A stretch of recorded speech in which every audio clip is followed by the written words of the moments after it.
So when the green flag is clicked, the score is set to 0, and then it'll wait 2.5 seconds before the first UFO comes.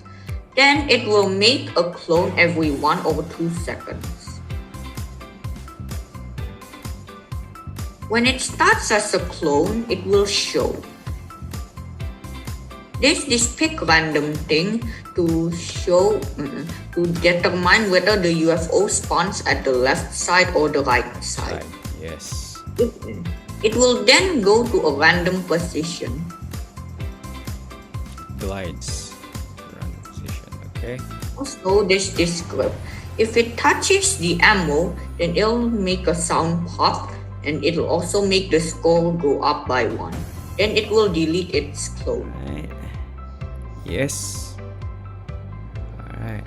Yep, it works very well. Thank you, Callum, for explaining your work. So the robot is the enemy. So if you click the green flag, it will create a clone of itself for 1 second. And it will show itself. Right now it's invisible. It will show itself and pick a random position. Yes. It can go right to left, negative 240 and 240. Yes.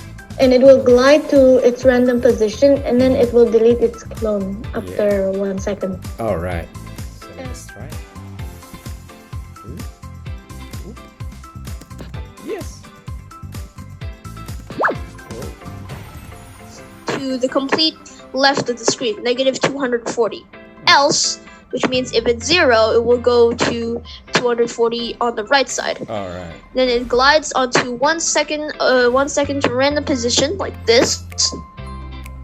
Goes say 1 second. And then it will delete the clone. As you can see, even if I'm not shooting the beam, it will automatically delete itself.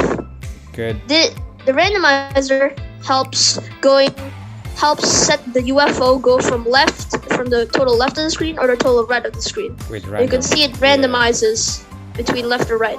Okay, very well. Thank you very much, Ethan. When I modify it, if the down arrow is key pressed, it will reset the score to 0.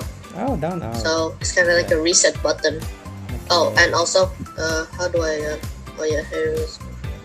Oh yeah, and I'm sharing sound now because Okay. I put like a. Oh,